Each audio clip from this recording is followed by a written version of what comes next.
Bom, amados, continuando então, aqui na parte C, né? João, capítulo número 14, que eu pedi, acabei não dando seguimento à leitura. João capítulo 14, verso de número 20, porque o 26, Jesus fala do Espírito Santo, né? Que será enviado pelo Pai em seu próprio nome, isto é, o nome de Cristo, né? Então o Espírito Santo será enviado. O verso 20, eu anotei aqui, verso 20 e verso 23 vai trazer algumas informações também muito interessantes nesse sentido que nós estamos falando, né? Sobre a unidade aí da Trindade. Então, capítulo 14, verso de número 20, diz assim: naquele dia conhecereis que eu estou em meu Pai e vós em mim e eu em vós. Olha que coisa interessante. Naquele dia, ou seja, lá na eternidade, nós vamos ver que Jesus está no Pai, o Pai nele e nós também nele.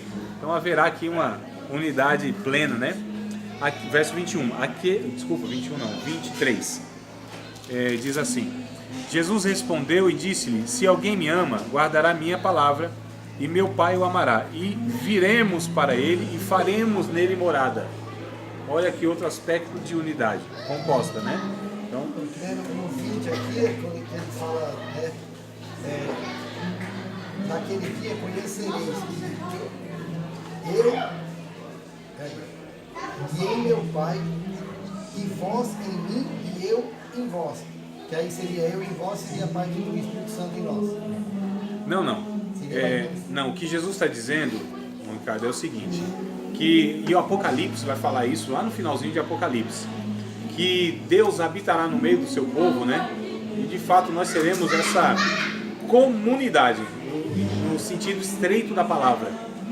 Seremos uma comunhão plena, estaremos todos em uma harmonia, todos pensaremos a mesma coisa, né? No sentido positivo, lógico, não que um anulará o outro, mas o sentido aqui é que haverá como a Trindade é harmônica, nós seremos isso em Deus também, porque esse é o processo do resgate aqui na Terra, que a gente possa viver como essa família, que a gente deixe as discórdias de lado, as diferenças de lado, e que a gente possa crescer nesse... Isso é tanto na questão da conjugalidade quanto na questão da família da fé, tá certo? É o resgate disso que foi perdido lá no Éden, onde nós, a humanidade representada no casal, éramos harmônicos, não havia divergência, não havia brigas, que coisa linda, não havia discussões, ali sim, era uma perfeição, né? Que não é a realidade de ninguém, não existe isso hoje, não existe. Então é esse resgate que Jesus está dizendo, naquele dia vocês serão um em nós, como nós somos, ou seja, o Pai, o Filho e o Espírito Santo. E a oração de Jesus no capítulo 17 é justamente essa. Eu separei aqui os textos para vocês. Capítulo 17, versículo de número 20. João também, né? Olha só o que ele diz, no verso 20 até o 26, tá? Então, o trecho aí diz assim. João 17, 20 ao 26. Eu não rogo somente por estes. Jesus fazendo uma oração intercessória aqui. Mas também por aqueles que pela sua palavra hão de crer em mim. Jesus estava orando e intercedendo por todos os crentes em todas as épocas, irmãos, para que todos sejam um. Para que ele iria interceder? Para que todos fossem um. Como tu, ó Pai, o és em mim e eu em ti, que também eles sejam um em nós, para que o mundo creia que tu me enviaste. Olha aqui novamente, irmãos, a característica, o sinal que os ímpios veriam que de fato nós somos cristãos. O que nos caracteriza como cristãos é o amor mútuo, tá certo? Não é fazer milagre, não é ter uma sã doutrina, não ter imagens, não é nada a não ser amor mútuo. O amor caracteriza um servo e uma serva de Deus. O amor é o crivo, é a aprovação de Deus na vida de uma pessoa. Se a pessoa ama, é de Deus. E João disse: se não ama, não é de Deus. Quem ama, viu a Deus. Quem não ama, não viu a Deus. E quem ama, está na luz. Quem não ama, está em trevas. E quem ama é de Deus. Quem não ama é do diabo. Está escrito lá, exatamente desse jeito. Então, olha só. Verso 22. E eu dei-lhes a glória que a mim me deste, para que sejam um, como nós somos um. Eu neles e tu em mim, para que eles sejam perfeitos em unidade. Oh, que coisa linda, hein? E para que o mundo conheça que tu me enviaste a mim e que tens amado a eles como me tens amado a mim. Pai, aqueles que me deste, até 26 mesmo isso, aqueles que tu me deste, quero que onde eu estiver também eles estejam comigo, para que vejam a minha glória que me deste, porque tu me has amado antes da criação do mundo. Pai justo, o mundo não te conheceu, mas eu te conheci, e esses conheceram que tu me enviaste a mim, e eu lhes fiz conhecer o teu nome, e lhe farei conhecer mais, para que o amor com que me tens amado esteja neles e eu neles esteja. Amados, aqui também é a evidência de quem é a Trindade e quem nós devemos ser, como resgatados de Deus, ou da Trindade. Ou seja, esse povo unido, essa família da fé. Né? Isso caracteriza e a gente deve diariamente lutar para que isso aconteça, ou seja, para que haja união. Existe um livro muito bom, é a Igreja Sinfônica. Igreja Sinfônica. Um livro excelente. Tem Igreja Sinfônica e tem outro que eu esqueci que vai falar da unidade, né? Da diversidade e a unidade. A unidade não quer dizer uniformidade. Entenderam, amados? Uniformidade é uma coisa. E isso Deus não pede de ninguém. Tá certo? Deus não exige que nós pensemos todos a mesma coisa. Porque ainda nós estamos num processo de construção de pensamento para que a gente chegue à mente de Cristo. Então cada um de nós temos as nossas limitações, nossas percepções. Mas Deus quer que a gente tenha uma unidade de pensamento, no sentido que a gente pense como Cristo pensa. Como Cristo pensa? No amor, na paz, não é? Então essas são as características que a gente vê na Trindade e que nós deveríamos, como imagem e semelhança de Deus, em Cristo resgatado, pelo Espírito Santo, manifestar nessa sociedade, nesse mundo. Uma única igreja, um único povo. E a gente percebe que é justamente aquilo que a gente não manifesta. Pelo contrário. Então o que nos leva a pensar? Que a Trindade, ela está trabalhando em nós para que a gente seja resgatado. E a gente está mostrando o contrário. Né? Então a característica da igreja é o contrário daquilo que deveria ser. Ou seja, desunião. Então a gente percebe aqui ainda no texto bíblico, na letra D, 2 aos Coríntios capítulo 13, verso 13, ainda falando de Trindade, né? Outra fórmula trinitária, onde aparece o Filho em primeiro lugar, com sua graça ou benignidade merecida, depois o Pai com seu amor e finalmente o Espírito Santo com a comunhão ou a participação que dele procede. É aquilo que a gente convencionou de chamar de bênção apostólica, né? Que é a graça do nosso Senhor Jesus Cristo, a comunhão do Espírito Santo, né? As doces consolações do Espírito Santo, o amor do Pai e tal e tal. A gente chama de bênção apostólica, mas é uma oração que Paulo fez. Mas aqui a gente percebe, então, Jesus derramando a sua graça, a comunhão que o Espírito Santo ele cria, ele fomenta, e o amor do Pai derramado. O que a gente percebe aqui? A Trindade trabalhando, cada um com um aspecto da sua ação e da sua manifestação. Quer dizer o quê? Que o Filho não tem amor, é só o Pai? Que a comunhão só é provida pelo Espírito Santo e não pelo Filho? Não. Mas a gente percebe aqui que eles estão trabalhando juntamente e, ora, essa característica ela vai mudando. Por quê? Porque eles três são um, amados.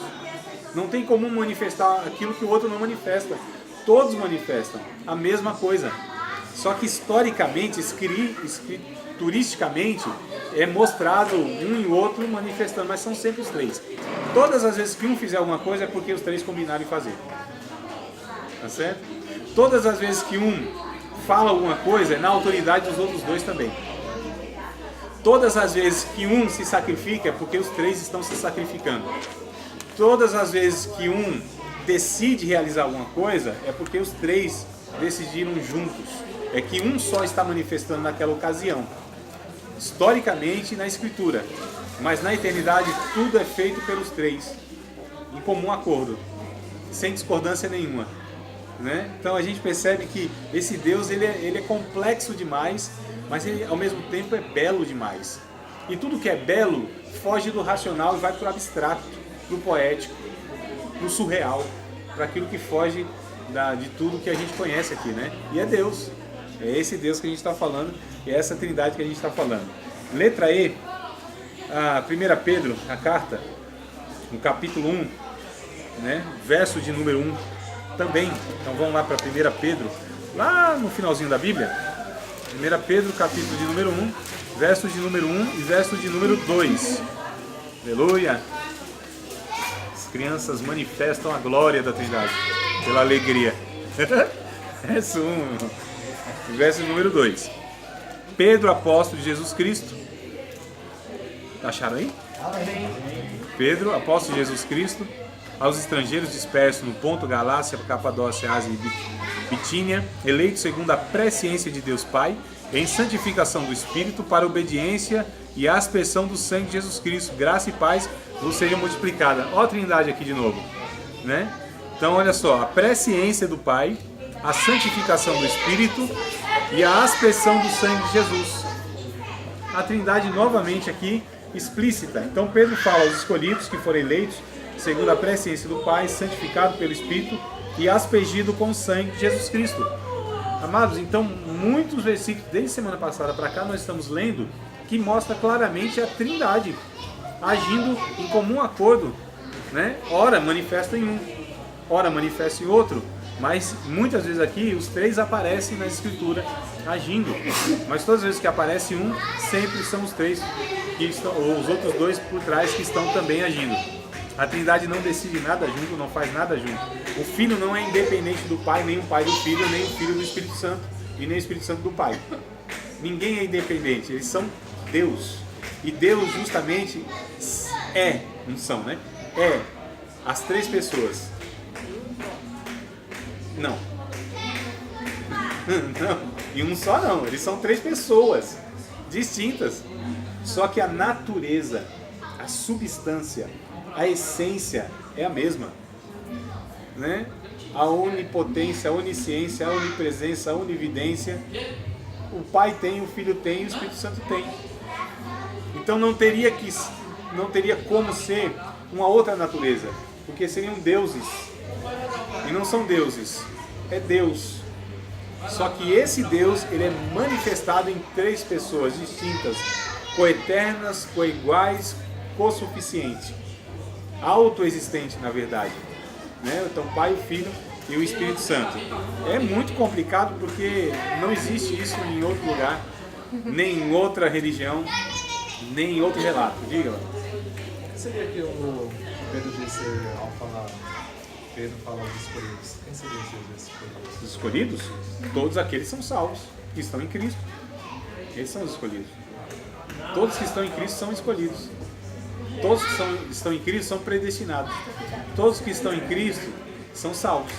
Todos que estão em Cristo é uma nova criatura. Estão em Cristo, são escolhidos. Todos nós fomos escolhidos, né? Eleitos, chamados pela presciência de Deus. Então Deus sabe, todos os salvos. Nós que não sabemos, mas nós temos a convicção que nós somos uns desses. Ou não? Claro, né, mano? Não tinha nem sentido a gente estar aqui, né, varão? Tudo bem, meus amados? Vocês têm mais alguma pergunta fácil e rápida? Que aí não vai dar tempo se eu começar a ler aqui, não vai dar tempo de acabar. E eu não quero correr nada, não. Eu quero, inclusive, partir aqui na próxima aula desse ponto aqui da letra F. E aí nós vamos falar da Trindade, mas o Filho, né?